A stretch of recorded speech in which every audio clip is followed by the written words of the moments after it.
네, 오늘 우리 주신 말씀은 디모데전서 4장 12절에서 16절까지 말씀이고요. 제목은 믿는 자의 본이 된 청년 디모데입니다. 같이 한번 읽을까요? 시작.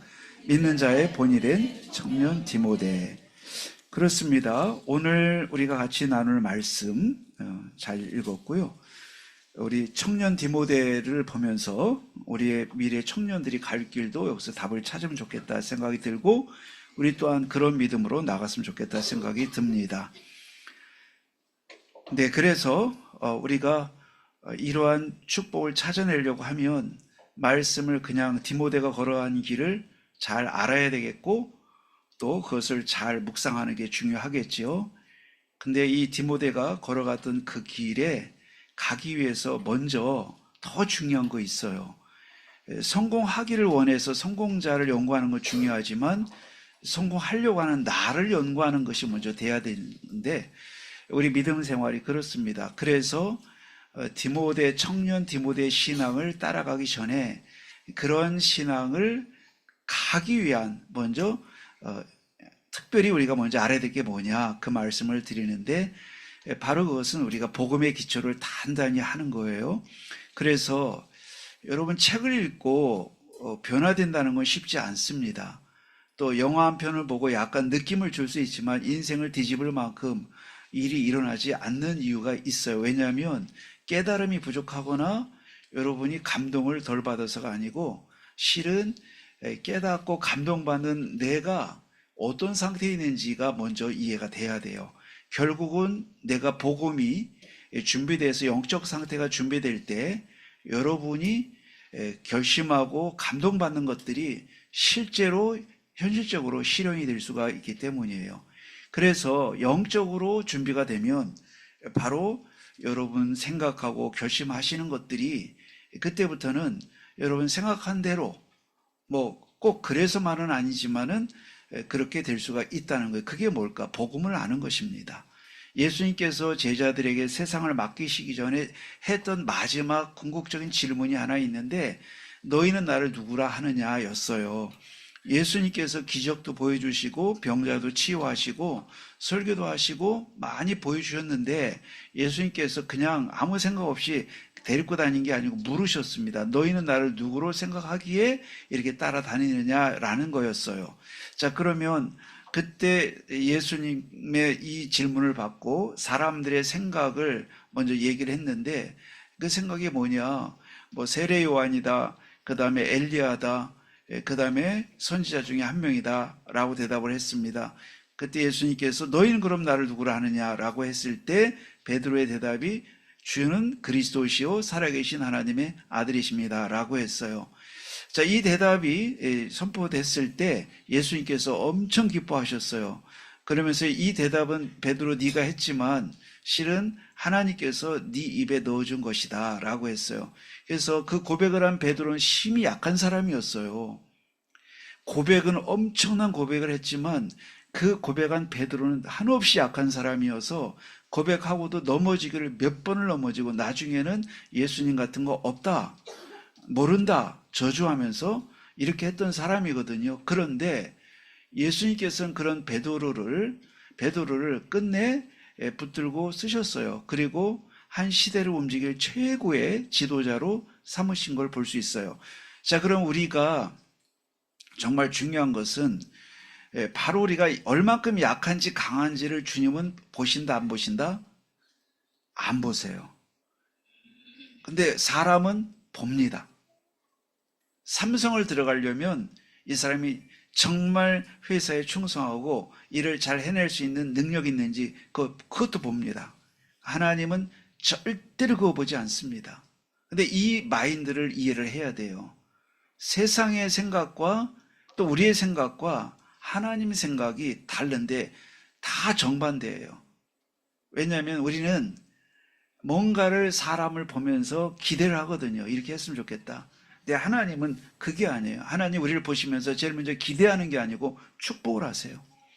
그래서 우리 사람은 약하든 강하든 축복부터 누려야 돼요. 하나님 우리를 복을 주시거든요, 먼저.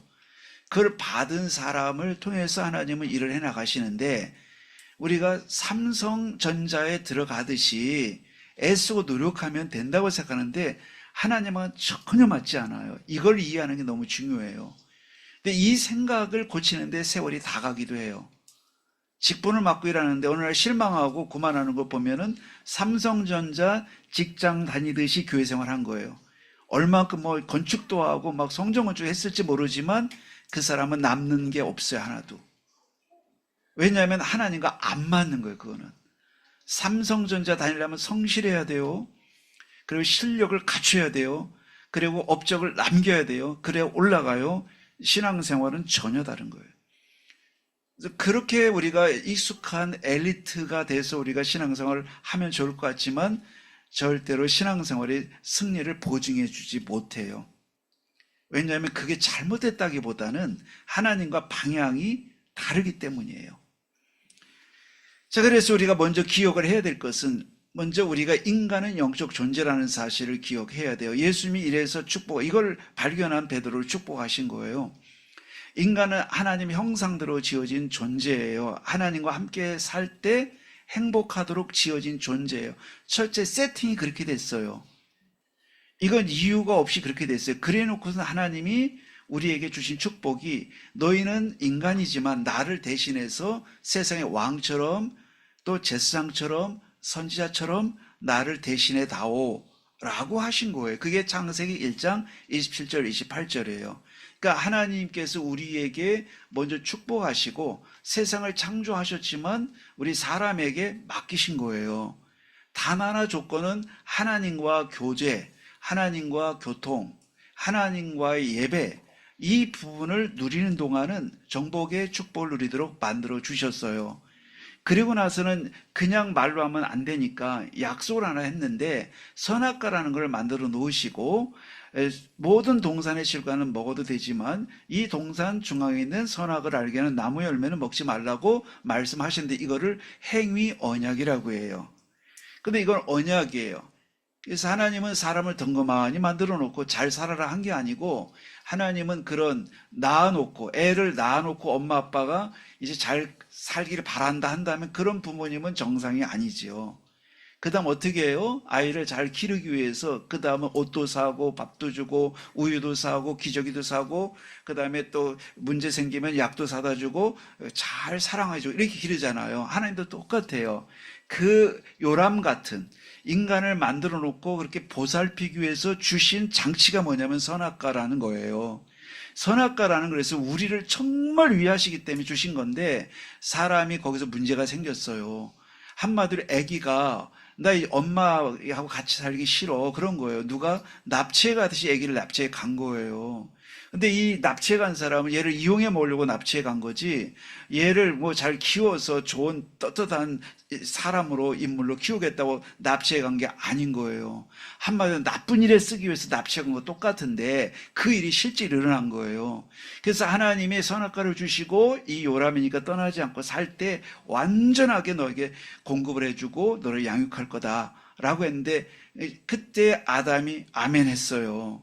그리고 하와에게 전달해서 하와도 알게 됐는데 거기에 누가 나타나냐면 사탄이라는 존재가 나타났는데 타락한 천사가 나타나서 그걸 건드린 거예요. 뭐 우유병을 뺏어간 정도라면 작은 문제예요. 그냥 잠깐만 뭐 이게 이렇게 옷을 뭐 가져간다든지 이런 문제가 아니고 요람 자체를 없애버리고 이제 끌고 간 거나 똑같아요. 이게 인간이 창세기 3장에서 일어난 사건이에요. 곧 사단의 말을 듣고 인간은 선악과를 먹었어요. 죽는 줄도 모르고 그리고서는 하나님을 떠나서 결과적으로 먹은 자유는 있지만 마귀의 종이 됐다고 성경은 진단해요. 이거를 우리는 근본 문제라고 해요. 그래서 우리 사람은 이 근본 문제의 세 가지 하나님 떠난 문제, 죄 문제, 사단 문제 이 문제로 인해서 그는 더 이상 에덴 동산을 살 수가 없었습니다. 그래서 추방됐어요. 추방될 때 하나님께서 이 형벌을 유보를 시켜줬어요. 왜냐하면 그들을 향한 하나님 계획이 있기 때문에 완전 실패해서 멸망받을 수밖에 없지만 거기서 사는 길을 하나 딱 주시면서 내보냈어요. 그게 뭐냐면 여자의 후손이 뱀의 머리를 상하게 할 것이다 라고 했어요. 여자의 후손은 곧 오실 메시아의 약속을 주시고 그가 와서 우리를 실패시킨 장본인 사탄의 머리를 깨치는 일을 할 것이다. 그때 우리는 그 언약을, 그 약속을 붙잡은 사람들은 그 저주에서 빠져나온다. 그리고서 실제 증거를 주셨는데 그게 뭐냐면 거기서 짐승을 잡아서 피가 뚝뚝 흐르는 가죽 옷을 해 입히신 거예요. 그게 창세기 3장 20절 이하의 이야기예요. 이거는 저의 지금 스토리가 아니고 성경 말씀 그대로 전해드리는 거예요. 그래서 그 눈앞에 보는 눈앞에서 양 한 마리 멀쩡한 양을 잡아가지고 완전히 죽여서 피를 뚝뚝 흐르는데 다 죽는 걸 봤어요. 양이 죽는 거. 누굴 위해서? 나에게 이제 부끄러운 몸이 됐으니까 범죄하고 하나님 떠나면서 인간은 수치를 느끼게 됐어요. 죄로 인해서 고통을 느끼게 됐어요. 그래서 이걸 덮어주기 위해서 옷을 회피했는데 나뭇잎으로 만든 것은 아담과 하와가 만들었어요. 부끄러우니까 그걸 덮었는데 그거는 정말 효과가 없어요. 그래서 가죽 옷을 입혔어요. 뭐가 흐르는? 피가 흐르는. 근데 이 짐승과 피와 가죽은 우리의 오실 메시아 그리스도를 가리켜요. 그래서 처음부터 하나님께서는 사람에게 복음을 주신 거예요.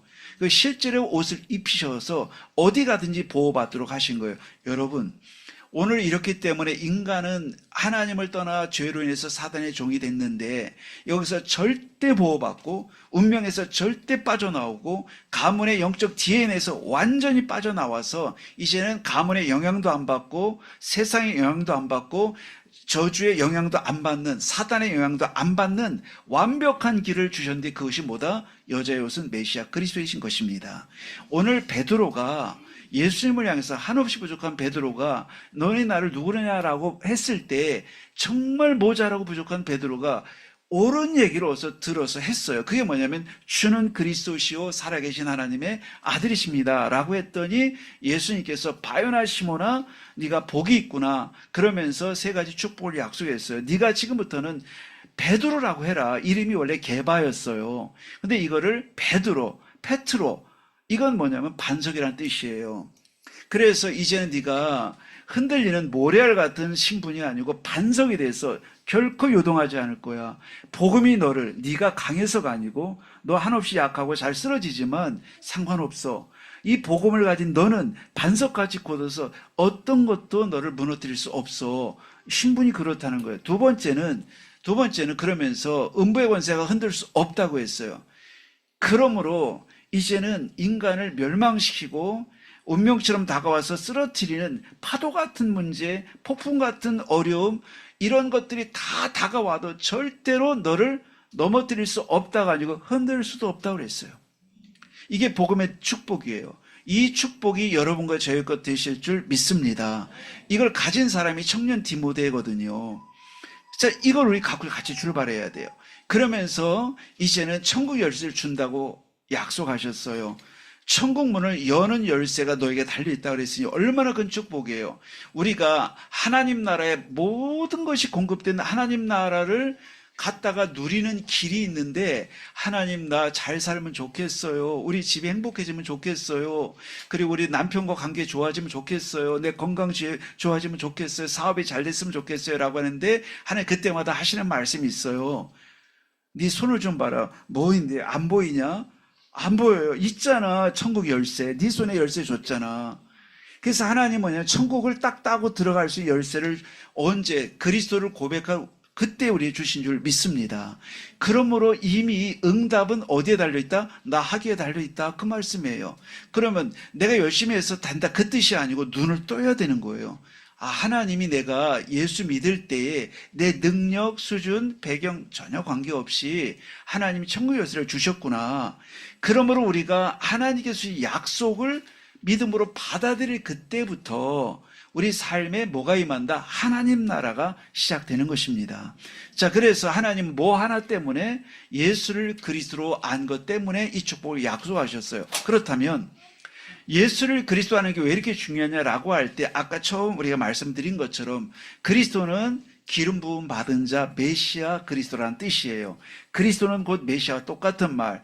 그리스도는 헬라어고 메시아는 히브리어예요. 똑같은 말이에요. 그리고 한국말은 그냥 그리스도라고 하지요. 그런데 이 그리스도는 기름 부음 받은 자라는 뜻이에요.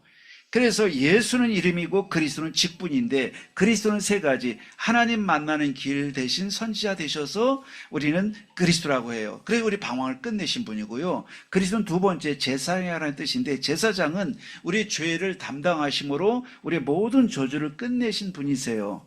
세 번째, 기름 부음 받은 자, 왕이란 뜻이에요. 그래서 왕은 마귀를 멸하심으로 우리를 운명을 끝내신 분이에요. 그래서 선지자, 제사장, 왕. 예수님은 이름, 그리스도는 직분. 이 예수님과 그리스도를 이꼴 쌤쌤 같은 거로 본 사람을 예수를 그리스도로 알았다라고 하는데, 이 사람에게 모든 축복을 약속하는 거예요. 오늘 그러므로 이 청년 디모데의 신앙을 우리가 같이 이제 드디어 탐험하고 가려고 하는데, 이거를 가기 위한 조건이 이미 이제 우리에게 갖춰지는 거예요. 아, 예수를 그리스도로 알 때에 하나님은 모든 축복을 우리에게 담아줄 준비가 된 거구나. 그래서 우리의 제일 조건은, 여러분, 책을 읽는 것도 중요하고 열심히 사는 것도 중요하지만, 그 책을 많이 읽어서 된 사람도 있지만 다 되지 않아요.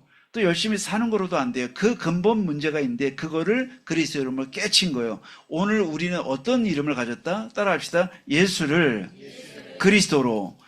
이 부분에 우리가 뿌리 내린 만큼 하나님은 우리에게 여러분 생각하는 대로 축복하시고, 여러분 계획하는 대로 길을 열어주시는 길을 가는 거예요. 오늘 그러면 이걸 두고 뭐라고 했냐? 네 영혼이 잘된 같이 범사가 잘되고 강건하기를 간구하노라. 사람은 영적 존재이기 때문에 영적인 부분이 될 때 삶이 되어지는 존재라고 했잖아요.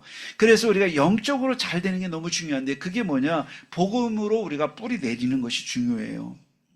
그러면 오늘 이런 복음의 뿌리를 내린 우리들을 가지고 하나님 가시는데, 그런데 목사님 알겠는데 예수를 그리스도 영접해서 내가 자녀가 되고 그 사실을 맞는데 난 여전히 약하고 여전히 실수하고 또 여전히 너무나 불완전하고 너무나 또 나는 많은 성격적 결함도 있고 환경적 어려움도 있습니다. 집 안에 얽히고 설키고 아주 어렵습니다 라고 할 때 하나님 뭐라고 하시냐? 그거 상관없다고 말씀하시는 거예요. 우리는 상관이 엄청 있는데 예수님께서는 눈도 깜빡하지 않으면서 뭐라고 하죠? 수고하고 무거운 짐진 자들아 다 내게로 오라. 내가 너희를 쉬게 하리라. 빌립보서 4장 6절에 너희는 아무것도 염려하지 말고 오직 모든 일에 기도와 간구로. 아니, 우리 부인 때문에 엄청 걱정되는데 아무것도 염려하지 말고, 자녀 때문에 엄청 부담이 되는데 아무것도 염려하지 말고. 어느 날 응답의 시간표는 여기와 맞물려 있어요. 여러분, 우리가 교회 다니면서 직분이 올라간다고 응답이 오는 건 아니잖아요.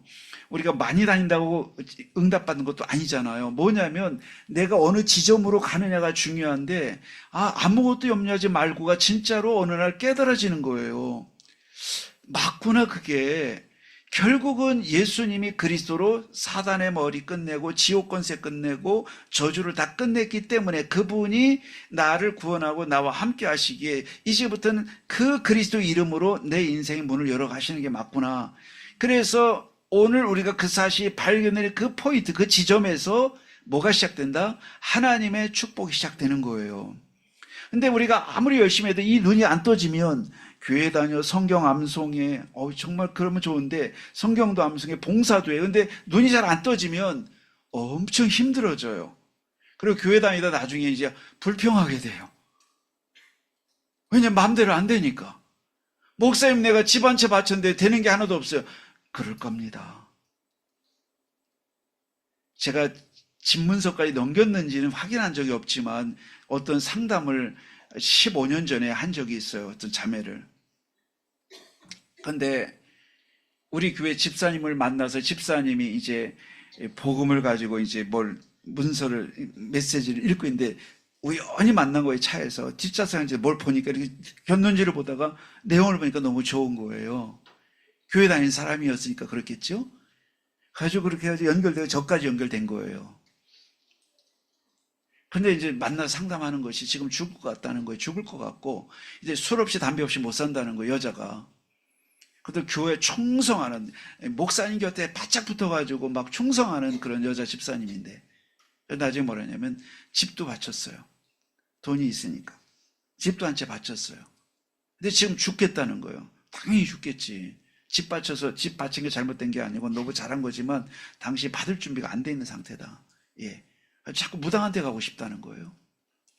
자기 집 앞에 딱 바라보면 아파트 10몇 층에서 바라보면 그 앞에 절 표시가 있는데 달려가고 싶다고. 땅이 막 올라오는데 막 뛰어내리라고 하니까 영적 문제, 정신 문제 다 왔어요. 예. 자, 여러분, 그 사람이 그냥 사람 계산으로 하면 그만큼 바쳤으면 잘 돼야지 기브 앤 테이크인데 성경은 그 원리가 아니에요. 그 기브 앤 테이크의 원리 되려면 다른 거로 들어가야 돼요.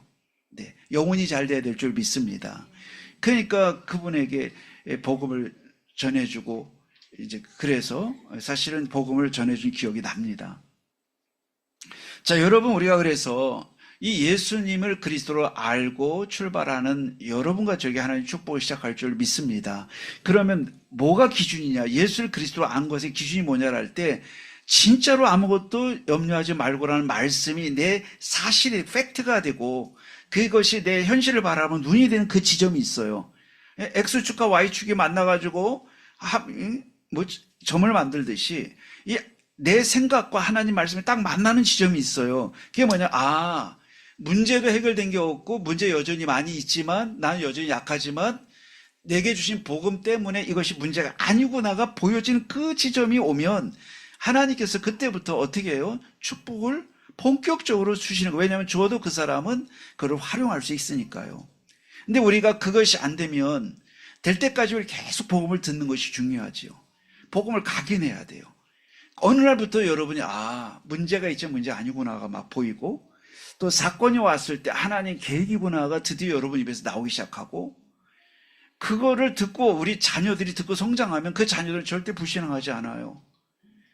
어떤 복음이 제일 확실한 복음인지 여러분 아십니까? 엄마 아빠가 집에서 자연스럽게 입에서 평상시 나오는 입에서 나온 게 진짜 복음이에요. 교회에서 듣는 복음 세게 가르쳐 주지만 결국 집에서 간 복음의 수준으로 돌아가요.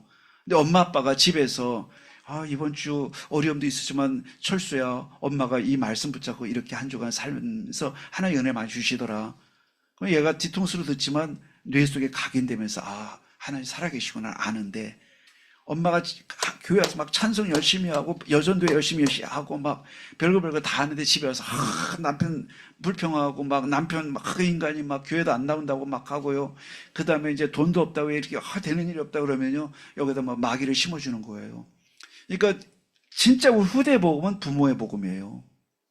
부모의 복음이 아이들에게 전달되지 목사님의 복음이 조금 전달돼요. 선생님 복음이 조금 전달돼요. 그렇다면 우리 부모님들이 얼마나 또 중요한지 알겠지요. 부모님이 그렇게 중요한가? 목사님보다 집에서는 1000배로 중요해요. 교회 와서 목사님이 중요할지 모르지만 집에서는 엄마 아빠가 1억 배로 중요해요. 할렐루야. 여러분, 그런데 거기서 부모가 역할이 빠져버리면 아이들은 보고 배울 게 없어지잖아요. 디모데가 그걸 잘한 거예요. 엄마 아빠는 믿음이 어떤지 몰라요. 외국인이거든 아빠가. 디모데는 그러니까 그리스 사람이란 말이에요. 그러니까 하나님을 나중에 들었기 때문에 얼마큼 찾을지 몰라서 별로 아빠 이름이 안 나와요. 근데 엄마, 할머니 이름이 쫙 나오는데 할머니 속에 있던 믿음이 어머니 속에 있던 믿음이 네 속에 보이는구나. 어디서 배웠어요? 집에서 배웠어요. 엄마의 복음을 가진 디모데, 할머니의 복음을 가진 디모데인데 초대교회 최대 인물이 된 거예요. 그럼 오늘 이제 우리가 이야기를 하려고 하는데요. 그러면 디모데가 어떤 사람이냐라고 할 때 저는 보면서 많이 오늘 아침에 질문했어요. 우리 청년주의를 맞이해서 우리 청년들의 모델이 되는 인물을 성경에서 말씀을 해서 디모데를 제가 하나님 인도받고 결정했는데 디모데 누구예요? 라고 자꾸 질문하면서 제 떠오르는 생각은 디모데는 장점도 있었지만 약점이 참 많은 사람이었다는 걸 제가 알게 됐어요. 장점도 있지만 약점이 많은 사람이었고 저라면 제가 바울이라면 디모데를 과연 후계자로 썼을까 하는 생각이 들 만큼 첫째 건강이 약했고 위장병을 비롯해서 성경에 써 있어요. 위장병이니까 영원한 진리예요. 아예 병을 달고 산 사람이에요. 그래서 위장병과 그 외에 나는 병들을 위해서 포도주를 약간 사용해라 그런 말을 했어요. 그러니까 이게 위장병만 있는 게 아니고요. 다른 병도 갖고 달고 있는 연약하고 병약한 사람이 디모데예요. 근데 지금 바울이 맡기는 사역은 험난한 사역이거든요. 박해를 이겨야 되는데 하나님께서 하필이면 사도 바울은 기도 정말 많이 하는데 그런 청년을 택했을까? 좀 단단하고 번번한 청년을 좀 택하지. 하나님께서 외모와 신정을 보지 말라고 하시는 줄 믿습니다. 다윗도 그렇게 택함 받아요. 만약 그런 거로 봤다면 다윗은 순서가 없어요. 형들이 얼마나 잘생겼는데요. 근데 하나님께서 계속 제사장에게 속으니까요. 그런 거 보면 사람이 일단 감동받거든요. 100% 감동받아요. 기도했던 사무엘조차 속을 뻔했어요. 너무 멋있고 너무나 괜찮은 거예요. 저기다 부여했다. 아서라.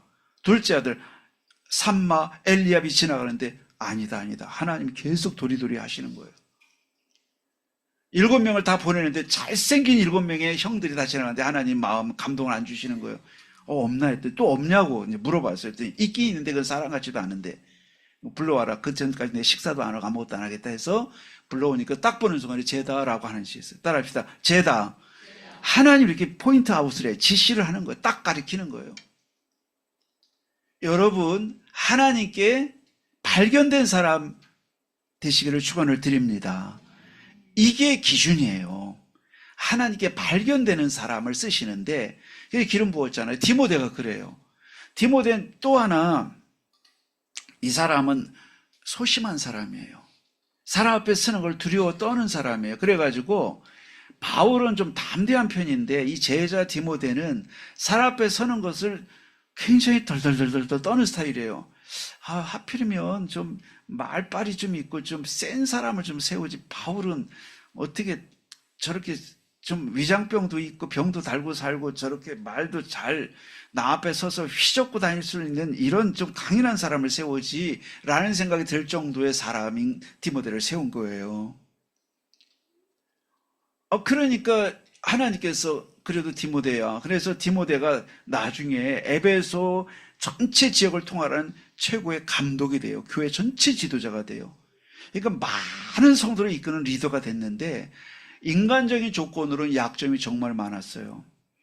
그래서 편지를 써서 담대하라고 자꾸 병이 있으니까 병 자꾸 신경 쓰지 말라고 그리고 오죽했으면 계시의 성경책에다가 바울이 처방전까지 쓸 정도라면 얼마나 몸이 문제가 있어요. 그게 성경에 기록되어 있으니까. 그 정도로 바울이 신경을 써야 되는 사람인 거예요. 아니 건강한 사람을 택하지. 또 담대해서 딱 쓰는 사람 무대 체질 있잖아요. 막 뭐 약장사 하듯이 막 말을 막 해서 막 이리 삼키고 저리 삼키고 이게 사람을 설득하는 힘이 있잖아요. 근데 와가지고 쭈삣쭈삣하고 이런 그러니까 위장병이 그래서 오는 거예요. 신경 많이 쓰고 너무 세밀한 거예요. 근데 하나님은요. 디모데를 통해서 이 사람을 최고의 초대교회 최고의 바울 이상의 역할을 할 수 있도록 하나님이 일을 맡기신 거예요. 자, 그래서 이 사람이 또한 활동하던 시대는 영지주의가 활동하는 시대예요. 엄청 교회를 흔드는 이단이 횡행하는 그런 시대에 교회 지도자로 보냈는데 하필이면 에베소 교회 지도자로 보냈는데 에베소 교회야 디모데야 거기 제일 말도 안 되는 이단이 많은 곳인데 네가 가서 목회하라 해서 청년 이 성경 고고학자들의 연구 따르면 30대 초반 나이인데 이 사람을 글로 보내는 거예요. 아니 좀 뭐 신라 같은 사람을 보내든가 이런 조금 늠름한 사람을 보내지 하필이면 그래요. 그랬더니 바울이 아서라 하나님께서 그 보내라고 한다. 이 감동을 받고 보내는데 이 사람의 장점도 있긴 해요. 이 단점을 뒤집으면 장점이 돼요. 세밀한 사람이죠. 일을 막 이렇게 뭐 빠뜨리고 하는 사람은 아닌 거예요. 그리고 성격이 이러다 보니까 온유한 사람이에요. 본인이 그러니까 남한테 함부로 않는 거예요. 이게 장점이에요. 단점이자 장점이에요. 개인적으로 대할 땐 좋은 사람인데 뭘 앞에 세우기는 부족한 거고 개인적으로 대할 땐 따뜻한 사람인 거죠. 이런 장점이 있어요. 근데 바울은 이 디모데를 이렇게 장점이 있지만 단점이 있지만 장점이 있는 디모데를 쓰는데 장점 때문에 썼나? 그것도 아니에요. 오늘 장점 단점만이 목적을 두는 게 아니고요. 오늘 본문을 통해 발견하려고 했는데 장점이 많아서 그럼 썼다는 얘기인가? 세밀해서 그 말 하려고 하지 않았어요. 그것도 아닙니다. 단 그런 인물이었다는 걸 우리도 먼저 알고 출발해야겠어요. 첫 번째입니다. 오늘 이 청년 디모데 신앙이 이제 여기 본이 됐는데 믿는 자의 본이 될만 모델이 됐다고 했는데 도대체 어떤 신앙이 이게 모델이 되었나 했더니 첫째입니다. 약점을 발판으로 만든 신앙이에요. 약점을 발판으로 만든 신앙, 이게 디모데 신앙이에요. 자, 이 첫째 약점은요, 연소함을 없이 여기지 말게 하라라고 했어요. 사실은 나이가 어리기 때문에 이것이 좀 단점이 될 수 있었어요. 왜냐하면 뭐 인생을 많이 산 분들에 비해서 경험이 부족하고 또 생각이 또 깊지 못할 수가 있으니까 이게 단점이 될 수 있어요. 유독 소심한 사람에다가 나이가 젊다 보니까 이 디모데가 굉장히 참 내가 잘할 수 있을까 이런 생각 많은데 거기다 뭐라냐면 네 연수함, 네 나이 어린 것 때문에 업신여기지 못하게 하라고 지금 권면을 했어요.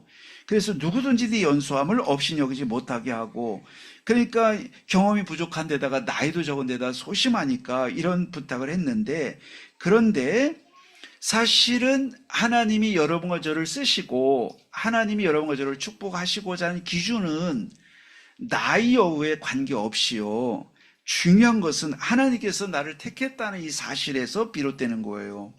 그럼 여러분과 저를 귀하게 보는 기준은 뭐냐면 장점 때문도 아니고 단점 때문도 아니고 하나님이 여러분과 저를 부르시고 나를 택하시고 하나님께서 실제로 나를 부르셨다는 이 사실로부터 모든 여러분 힘이 생기고 자격이 생기는 거예요. 그래서 우리는 하나님께서는 이런 부분을 이제 두고를 불렀기 때문에 바울이 얘기한 거예요. 이제 그 젊음과 이 소심함을 오히려 발판으로 삼아서 오히려 그 축복을 누리면 좋겠다는 거예요. 왜냐하면 너는 그런 조건이 많고 좋아서 택한 게 아니고 내가 너를 귀히 여겨서 하나님의 자녀로, 하나님 일꾼으로 부른 건 나니까 너의 가치는 네 장점 때문에 증가되고 약점 때문에 감소되는 거 아니다. 오히려 그 약점은 이제는 알았으니까 약점은 발판으로 삼아버리면 된다고 말씀하는 거예요. 오늘 그렇기 때문에 이 디모데가 약점을 발판으로 삼았어요. 여러분, 제가 몇 번 말씀드린 적이 있는데 성령님 안녕하세요라는 책을 쓴 베니인 목사님이 반벙어리로 태어났어요. 그러다 보니까 학교도 못 가는 거예요. 왜냐하면 학교 보낼 수 없어요. 왜냐하면 말을 못하니까 적응 안 돼. 특수학교가 있던 시대를 아니니까. 그래서 학교를 못 보내고 늘 집에 있는 거예요. 그러면서 아버지가 하는 말이 내가 너를 낳았지만 수치다. 여기니까 상처에 상처가 꽉 쌓였는데, 그래서 그가 갈 곳은 세상에 아무데도 없는, 집에도 편안하지 않은 거예요.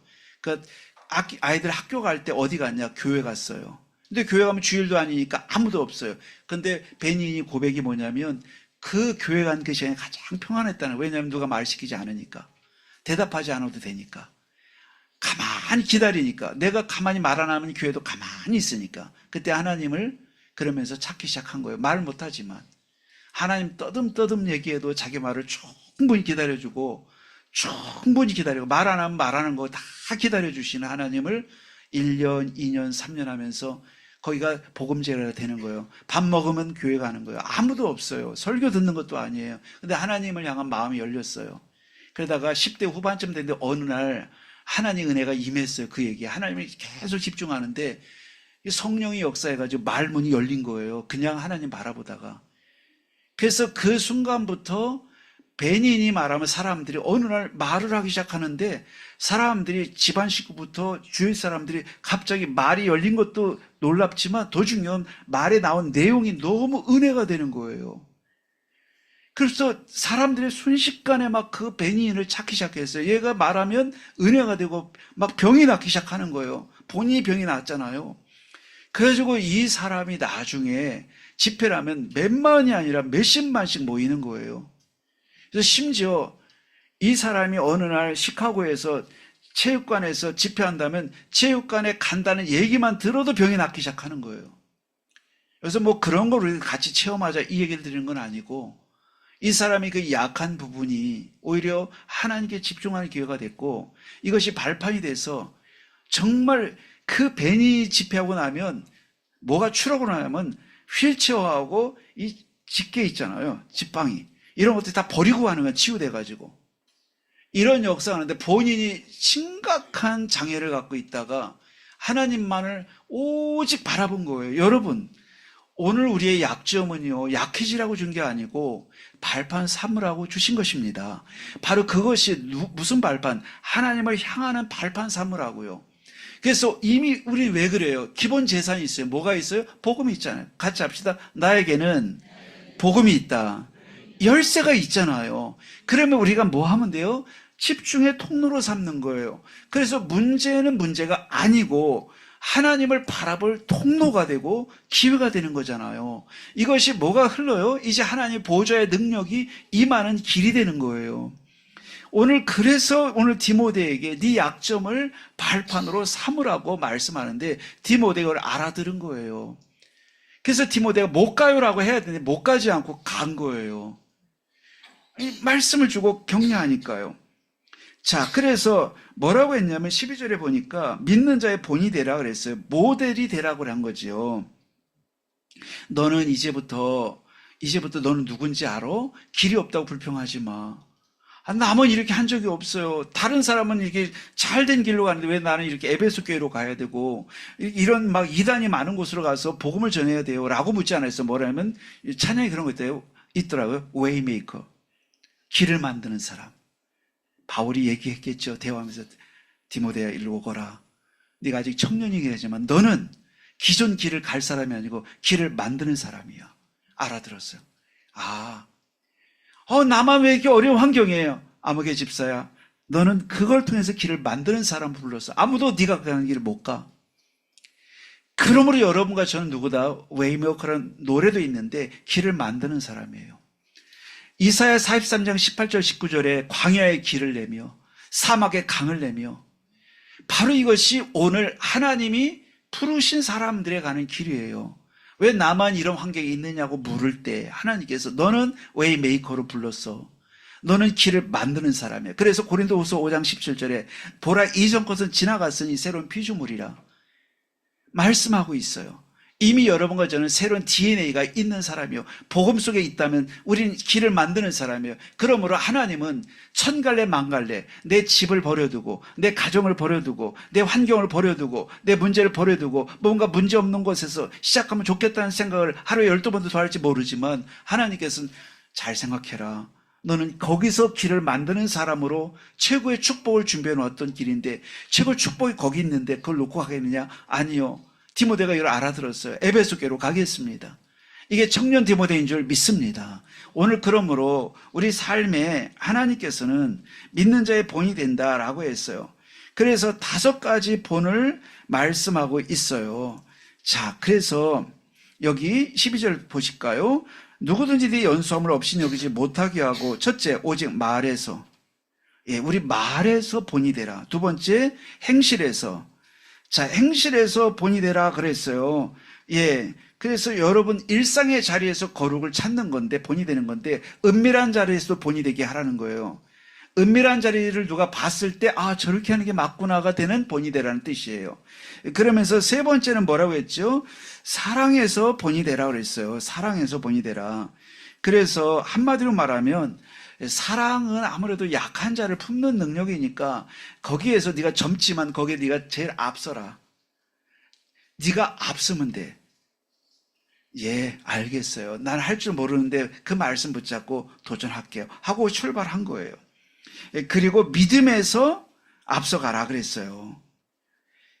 그래서 믿음은 다른 게 아니고 언제나 하나님 강단 말씀 떨어지면 그걸 언약으로 딱 붙잡는 일에 대신 1순위 되라. 알았지? 알겠어요. 바울 목사님 알겠어요. 그것만 하면 되라고 하지 않았는데 뭘 잘하려고 하지 마. 말씀 잡을 때 1순위 네가 잡아. 저건 나한테 주는 말씀이다. 이 생각만 해도 돼. 그런 거예요? 네가 연약하다, 젊다, 약점이 많다 이런 건 생각도 하지 마. 그건 내가 다 책임질 테니까. 따라합시다. 하나님이 책임지신다. 언약을 잡으면 나머지는 하나님이 책임지시는 거예요. 그래서 우리가 이걸 붙잡아야 되는데요. 그래서 그 다음 5번째 모델이 될 건 정절이에요. 이건 순결을 가리켜요. 순결은요, 영적 순결은 동기가 없는 신앙을 가리켜요. 내가 진짜 오로지 하나님만 붙잡고 하나님으로 만족하나? 그리스도로 충분하나? 그리스도로 완전하게 내가 붙잡고 있나? 이거를 뭐라고 해요? 정결하다고 그래요. 당연히 삶에도 정결이 필요하지요. 그러나 우리가 진짜 속생각, 속심, 곧 믿음의 정결은 오직이 되는 걸 정결이라고 해요. 두 마음 같지 않는 거잖아요. 그러니까 이렇게 할 때 너는 모델이 될 수 있어. 그러니까 이 5가지만 말씀을 영성으로 네가 붙잡고 하면 돼. 그건 뭐 남한테 얘기할 것도 없잖아. 네 혼자 마음에 먹어. 아, 바울 목사님 알겠어요. 그것만 하면 돼요. 나 이렇게 부족한데도 부족한 거 신경 쓰지 마. 아, 나 너무나 소심한데 그것도 신경 쓰지 마. 나 말 잘할 자신이 없는데 그것도 신경 쓰지 마. 그냥 말씀 붙잡고만 가면 내가 네 입을 열어줄 거야. 할렐루야. 오늘 우리가 문제, 사건, 생각을 자꾸 내 생각 갖다 붙이고 이 생각 갖다 붙이고 자꾸 종합하면 종합이 만들어서 뭔가 다른 게 나와요. 하나님 준 게 아니고 내가 만든 뭐가 나와요. 하나님 주신 거로 출발해야 돼요.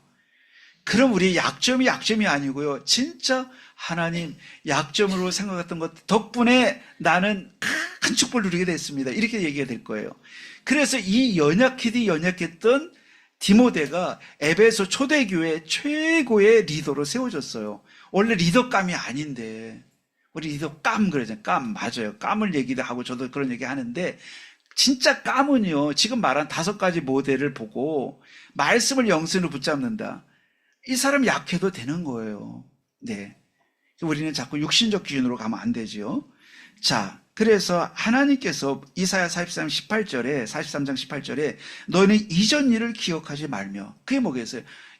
이전의 종합이 내 지금 성격이거든. 네 성격도 생각하지 마. 네 약하다, 난 부족하다 이런 생각도 하지 마. 이제는 교만해서가 아니라 그건 도움이 안 돼. 하나님 알고 계셔. 알고 있으니까 내가 보증할 테니까 네가 부족하다, 남는다 이런 생각 하지 말고 지금 내가 지시한 거 있잖아. 말씀 영성으로 붙잡고 가. 하나님 그럼 어느새 네 약한 부분도 다 만들어 놓으실 거야. 말씀하고 있어요.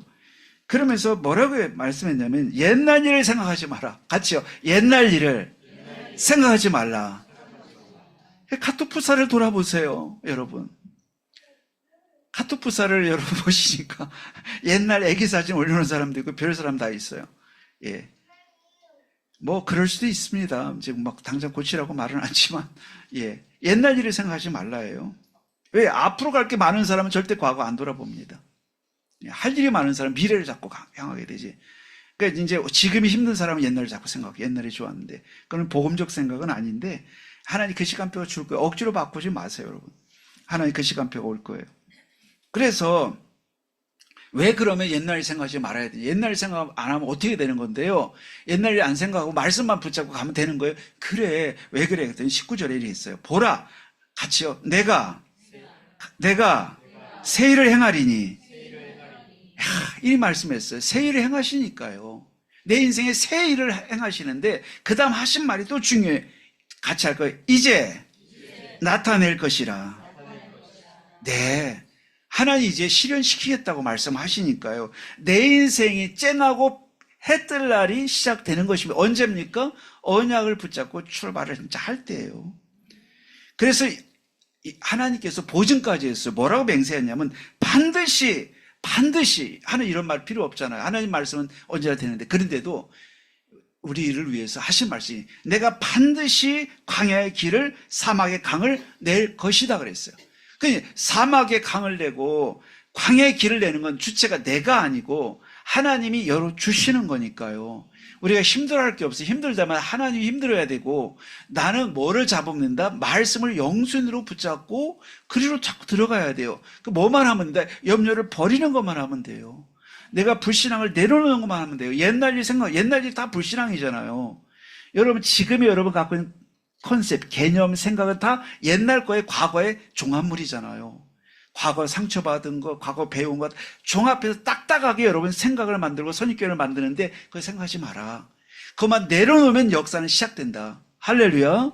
그러면 누가 붙잡지 않아도 내 생각이 나를 붙잡고 누가 막는 것도 아닌데 내 생각이 나를 가로막고 이것을 하나님께서 뭐라 했냐면 옛날 일, 과거 일 생각하지 마라. 내가 뭐 할 거니까 새 일을 시작할 것이다.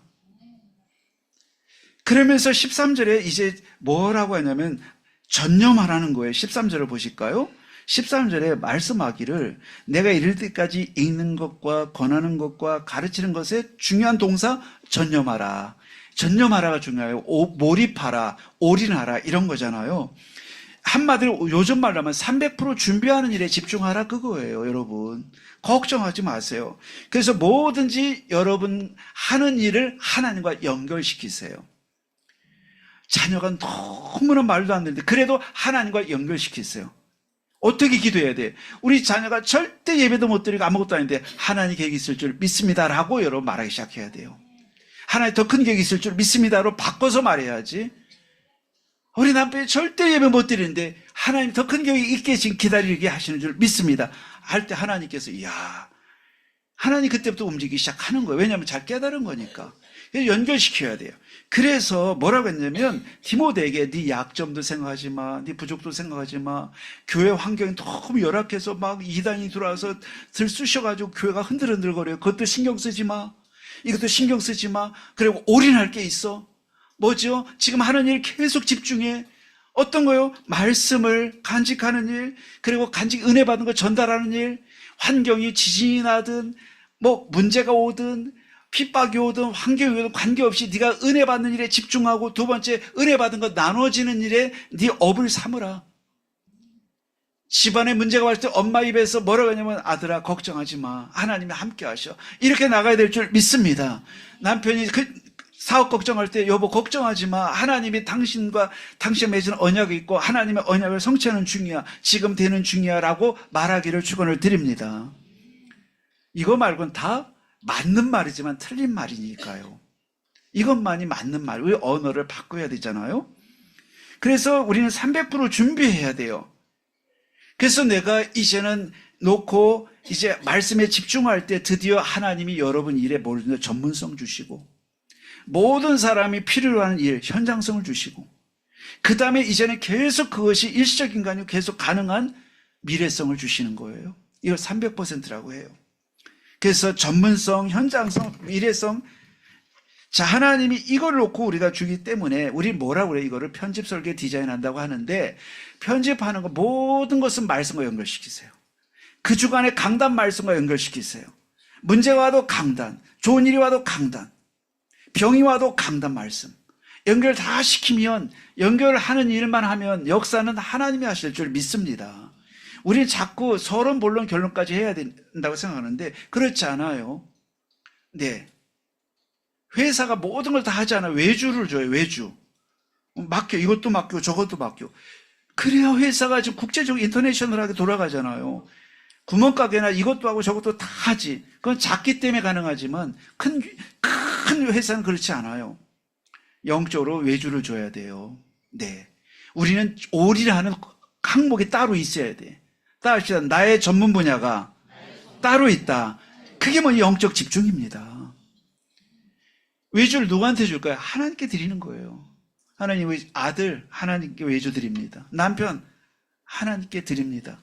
내 사업 하나님께 드립니다. 내가 안 되는 사업 앞에서도 나는 하나님의 언약을 붙잡습니다.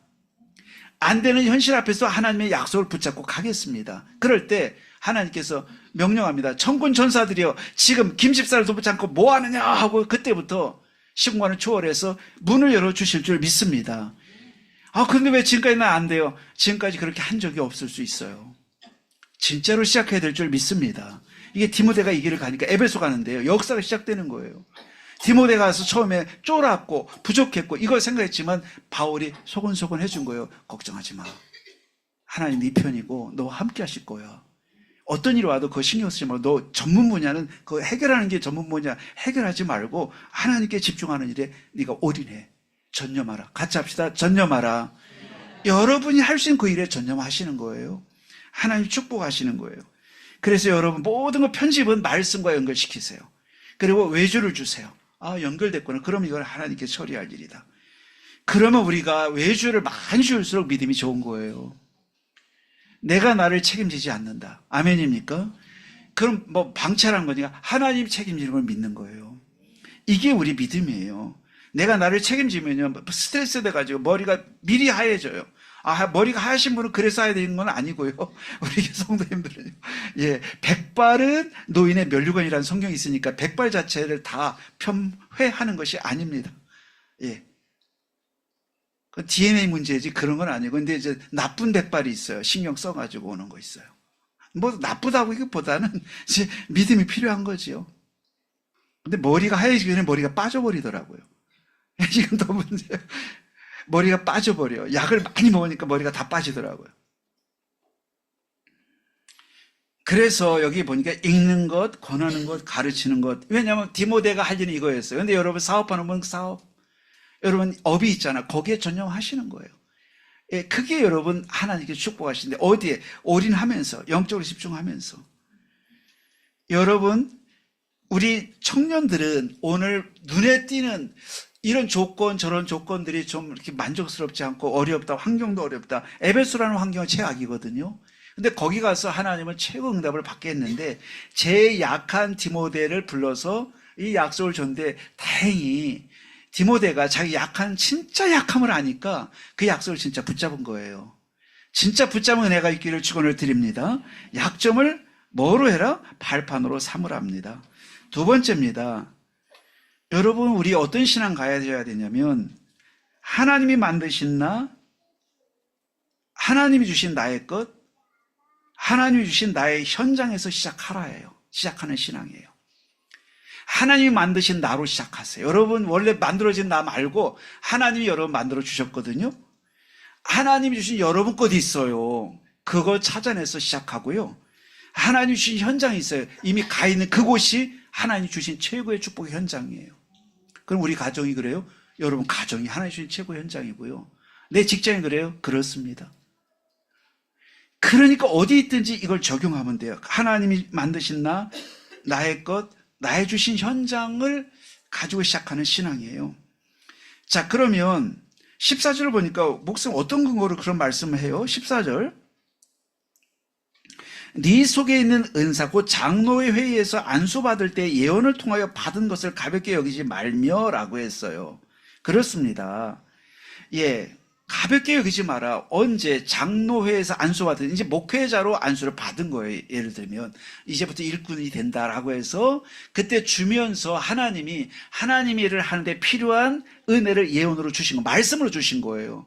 아, 우리 청년 손종환 군 앞으로 너는 세계복음 할 거야. 업을 통해서 그 축복을 누리기 바래. 강단에 주셨던가 개인적으로 주셨던가 그걸 갖고 있는 그게 하나님 주신 나의 것이에요. 하나님 주신 것, 또 여러분 재능도 있어요. 그러면 하나님께서 이렇게 주신 것으로 우리 출발을 자산으로 삼아야 돼요. 여러분과 저는요, 그래서 눈에 보이는 것으로 삼으려면 부족한 게 투성일 거예요. 근데 하나님이 만드신 나로 출발해요. 뭐라고 에베소 2장 10절에 말씀하냐면 너희는 하나님이 그의 선한 일을 위하여 만드신 바라 그랬어요. 따라 하실까요? 나는 하나님이 만드셨다. 그것입니다. 그게 우리 출발이에요. 뭐를 위해서? 선한 일을 위해서. 하나님 주신 나의 것이 있어요. 선한 몫이 있어요. 포션이 있어요. 난 아무것도 없는데요. 아니에요. 있어요. 그럼 언제 그걸 보게 돼요? 우리 성도님들이 영적인 말씀에 집중할 때 그게 솟아나와요. 어떻게? 아, 이게 나에게 주신 거구나. 하나님이 내게 주신 것이구나가 보이기 시작하는 거예요. 언제? 집중할 때 이게 보여요. 이게 너무 중요해요.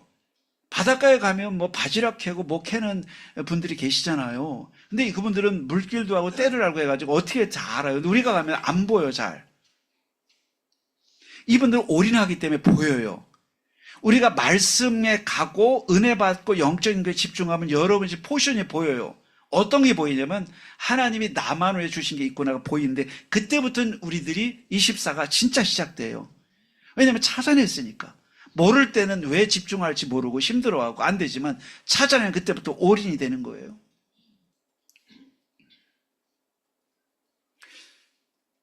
언젠가 중국에 가서 사역을 하는데 조직 신학을 가리키러 와서 가리키라고 해서 신학을 가리키려고 준비를 했어요. 저 상해 밑인데 거기 많은 학생들이 왔어요. 중직자도 많이 왔어요. 왜냐면 한국에서 목사님들이 거기는 많이 안 오시는지 그래서 가서 설교를 메시지를 가리키게 됐는데 가리키기 직전에 갑자기 오더니 목사님 오늘 한국에서 목사님 오신다니까 대학 교수도 오고 누구도 오고 경영자도 오고 많이 왔는데 신학보다는 신학생들도 있지만 중직자가 많이 왔으니까 좀 복음을 전하면 좋겠다고 갑자기 5분 전에 부탁하니까 나는 지금 학문을 전달하러 왔는데 복음의 학문을 가르치러 왔는데 갑자기 바꾸니까 스위치를 시키려고 하니까 뭘 해야 될까 할 때 즉각 내가 18번이지 구원의 길을 해야 되겠구나. 근데 구원의 길을 제가 복음의 기본적인 거를 오늘 말씀드린 것처럼 그거를 십자가를 그리기 시작하는데 그리는 중에 하나님 깨닫게 하시더라고요. 하나의 음성을 강하게 주셨어요. 수영아, 네가 오늘 이렇게 갑자기 바뀌는 내 계획이 있어. 그런 음성이 들려오는 것처럼 느껴졌어요. 네가 가서 신학을 가르치고 철학을 가르치는 게 본론이 아니야. 그건 껍데기고 그 가르치는 척하면서 복음을 가르칠 기회를 만들어 줄 거야. 너보다 복음을 잘 전하는 사람이 세상에 너무 많잖아. 선교 잘하는 목사님이 너무 많은데 네가 어디가 쓰임 받겠냐. 그런데 내가 너를 쓰고 싶어. 어떻게 해요? 껍데기가 있잖아요. 껍데기. 공부한 거 있잖아. 그 껍데기, 공부한 껍데기인데 그것 때문에 너를 찾을 거야. 근데 너 가서 그거 가지고 얘기 끄면 안 되고 가서 예수 그리스도를 정확히 말하는 통로로 삼아. 그때 제가 깨달았어요. 하나님 주신 나의 것이 이거였구나. 그전에 어떻게 생각했냐면 나는 신학도 가르치고 싶지 않고 철학도 가르치고 싶지 않아요. 이제 난 그건 지겨워요. 가르치고 싶지 않아. 이제는 나는 순수 복음만 전하고 싶어 했는데 하나님이 그렇게 열지 않으시고 그랬잖아요. 미국에서 가르치라고 해서 이 미국에서 나를 부르시는 거에서 갔더니 뭐라냐. 철학을 가르치러 오라고 하니까 발걸음이 가볍지 않아요. 내가 철학을 가르치러 미국에까지 간다고? 왜 다른 목사님 복음 전하러 갔는데 나는 철학을 가르치지? 이런 생각 들어서 그런데 그 답이 나니까 이제 그거는 문제가 아니고 이번에도 이 껍데기가 아니면 너 부르겠냐? 기가 막힌 전도자들이 많은데 너를 부르겠냐? 근데 그 부분이 네가 있는 몫이어서 그거 부르는 거니까 그거 가르친 척 하면서 복음 전했는데 복음을 전하게 됐어요. 그래서 저는 뭘 전한지 생각이 잘 안 나는데 그때에 가서 가르친 철학이나 이런 쪽보다는 그 사이사이 간증한 내용이 안료 학장님 김철현 학장님이 첫째 은혜 많이 받으셔. 지금도 그 얘기하는 거예요. 엄청나게 은혜를 주셨다 이런 표현을 전 잘 모르겠는데 그리고 그 참여했던 분들이 제가 가르친 그 공부 내용에서 은혜 받은 게 아니고 현장 얘기에 은혜를 많이 받았다고 하는 얘기 지금도 해요. 그 미국에 있던 그 교포들이. 그래서 여러분과 저에게 하나님 주신 게 있는 줄 믿습니다. 내 몫을 찾는 거예요. 그런데 언제 집중하는 사람에게 주시는데 그러면 24가 되기 시작하는데 그때부터 여러분 이제 300%도 되고 300%뿐이 아니라 3000%도 가능해지는 거지요. 그래서 오늘 이렇게 말씀에 뭐라 그러냐 이걸 가볍게 여기지 마라. 그래서 여러분과 저의 현장과 삶의 위기는 여러분 능력 부족이 아니고 하나님 주신 내 것을 못 찾는 게 위기란 위기예요. 하나님 주신 나의 것을 놓치고 있을 때 엉뚱한 일을 하고 있는 거예요. 뭘 집중을 하는데 딴 거 하고 있어요. 그러므로 여러분과 저는 진짜로 생각을 바꿔야 되는데 이제는 하나님이 여러분을 하나님의 자녀로 현장의 영적 대사로 영적 파수꾼으로 이미 세우신 것입니다. 그러므로 여러분 무엇을 직업이 가든지 그 현장의 파수꾼으로 의사로 치료 의사로 현장의 빛으로 부르신 것입니다. 이걸 우리가 붙잡는 거예요. 그럴 때 여러분이 갖고 있는 그 모든 지나온 여정들이 전부 쓰임받기 시작하는 거예요. 버리고 싶고 잊고 싶은 게 아니고 모든 걸 하나님 다 활용해서 하나님 나라를 위해서 쓰이게 되는 줄 믿습니다. 우리의 시작은 하나님이 만드신 나, 하나님 주신 나의 것, 하나님 주신 나의 현장이 드디어 여러분 쓰여지는 그런 시작이 일어날 줄 믿습니다. 집중할 때 이걸 주시는 거예요. 마지막 세 번째로 영적 성숙을 습관화하라 그거예요. 영적 성숙을 습관화하라. 영적인 성장하는 것, 성숙해지는 걸 습관화하라. 루틴화하라는 거예요. 15, 16절 뭐라고 했냐면 15, 16절에 이 모든 일에 전심전력하 이겁니다. 전심전력. 너의 성숙함을 모든 사람에게 두 번째 나타나게 하라. 16절 네가 네 자신과 가르침을 살펴 이 일을 계속하라. 이 일을 계속하라. 이것을 행함으로 네 자신과 듣는 자를 구원하리라. 누구를 만나든지 너 통해 다 살아나게 될 것이다. 자, 그러므로 여러분과 저는 지금부터 영적 성숙을 습관한다는 건 뭐냐면 여러분, 우리가 영적 집중을 루틴화하는 거예요. 네, 삶 집중을 루틴화하는 거예요. 그냥 의식, 무의식으로 여러분 앉아도 하고 자도 하고 늘 하는 거예요. 그래서 우리는 삼집 기도도 하고 강단 기도도 하고 칠칠 기도가 아예 여러분 입에서 그냥 계속 흘러가도록 만들어라. 어느 날 그것이 여러분을 만들 거예요. 잘 보세요. 내가 루틴을 만들면 루틴이 나를 만들 거예요. 바로 이것이 바울의 삶이었는데, 이것이 요셉과 또한 다니엘의 삶인데, 전에 하던 대로 다니엘 6장 10절. 그렇습니다. 바울이 밤중쯤 되어 바울과 실라가 깨워서 기도하고 찬양하니 죄수가 듣더라. 역시 정시기도가 습관화됐어요. 베드로가 루틴이 있어요. 뭐죠? 제9시 기도 시간에, 제6시 기도 시간에. 근데 그것만 하는데 하나님이 현장을 바꿨어요. 오늘 여러분, 우리가 영적 성숙을 만드는 삶 집중, 우리 집중을 루틴으로 만들 때 하나님이 어떻게 한다?